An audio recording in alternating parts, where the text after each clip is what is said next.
Starship Flight 14 is getting closer. China just landed a reusable orbital booster, and tomorrow it could launch one of its most ambitious moon missions ever. Donald Trump wants America flying more than 1,000 space missions a year. And next Sunday, Falcon Heavy launches NASA's next great space telescope. This is This Week in Space. Let's go.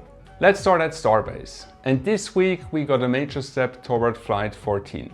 Ship 41 completed two important static fires. First, SpaceX fired a single Raptor, apparently simulating the kind of deorbit burn needed for future orbital missions. Then came the big one. All 6 Raptors fired together. That means Ship 41 has now completed its static fire campaign. Booster 21 has already completed its cryogenic proof testing. But its Raptor engines still need to be installed and tested. So one of the next major milestones should be Booster 21 static fire, and we could see that very soon. Right now, Flight 14 is targeted no earlier than September. You may have seen September 15th mentioned online, but SpaceX has not officially confirmed that date yet. So for now, September, stay tuned. And here comes the big change. Remember when Elon Musk suggested SpaceX might actually try to catch Ship 41 with Mechazilla on Flight 14? Well, not anymore. Musk now says the first Starship tower catch will probably happen in a few months. And he added something fascinating. According to Musk, Ship 40's landing on Flight 13 was already accurate enough that if there had been a tower in the ocean, it could have been caught. So Flight 14 will probably give us another controlled return. But the historic Starship catch, we will have to wait a little longer. Musk also says the first reflight of a Starship upper stage could happen by the end of this year or early next year, and that would be huge. The complete mission profile has not been released yet, but Flight 14 is expected to push Starship another step forward. We could see further testing of the new vehicle, the heat shield, orbital operations, re-entry and precision landing. And after Booster 20's hard splashdown on Flight 13, all eyes will also be on Booster 21. Once SpaceX publishes the final Flight 14 objectives, I will break them down right here. And speaking of Flight 13, Ship 40 is still alive. After surviving re-entry and splashing down intact in the Indian Ocean, SpaceX spent weeks recovering it. The vehicle has now been towed into calmer waters near Christmas Island. And this is extremely valuable. SpaceX engineers can inspect a Starship that survived an entire high-energy re-entry and landing. The heat shield, the structure, the flaps, everything.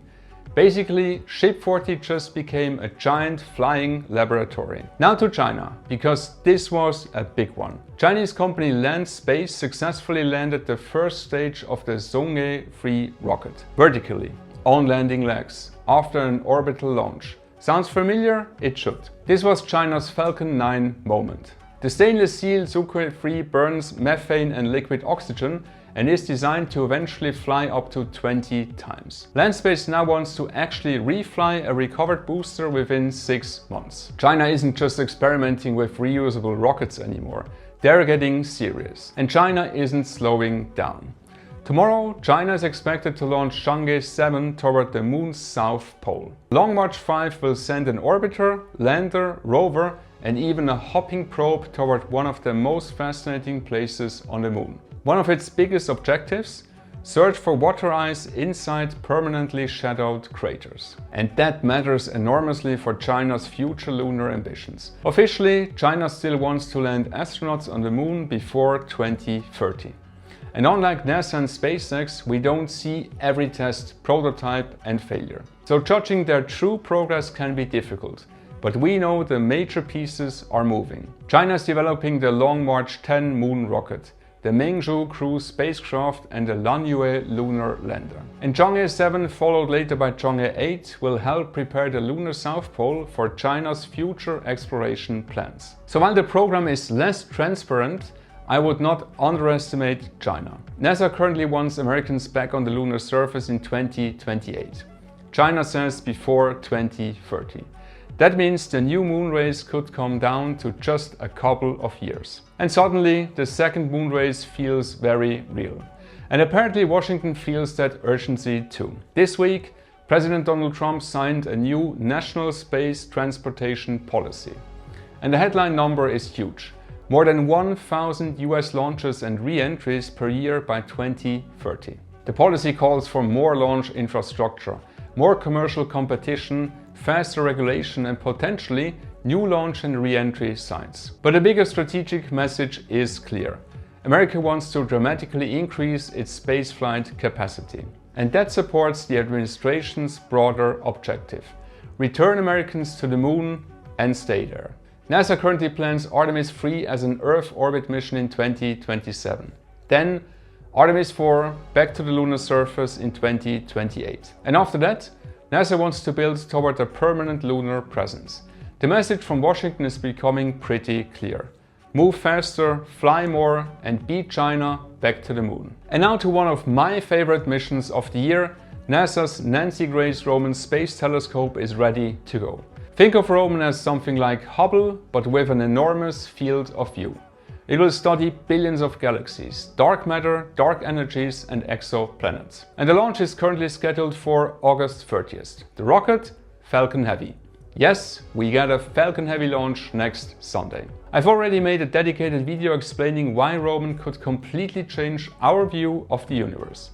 Check that video out right after this one. And finally, SpaceX may getting another Starship launch site, this time in Louisiana. Governor Jeff Landry is expected to officially announce the project next Tuesday.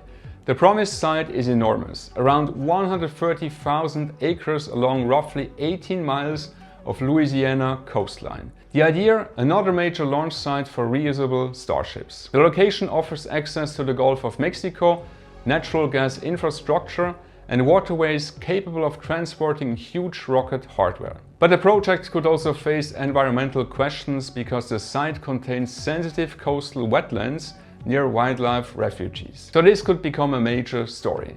And we should know much more on Tuesday. So what should we watch next week? First, Chang'e 7. China's new lunar mission could be heading toward the moon as early as tomorrow. Then Roman. Falcon Heavy and NASA's next great space telescope, August 30th. Then Booster 21. Could we see its engines installed and maybe even its static fire campaign? And finally, Flight 14. Watch for SpaceX to reveal more about the mission objectives and perhaps narrow down the September launch date. Oh, and on Tuesday we should learn much more about SpaceX's potential new Louisiana spaceport. Starship, Roman, China, and a new race to the moon. Spaceflight is accelerating fast.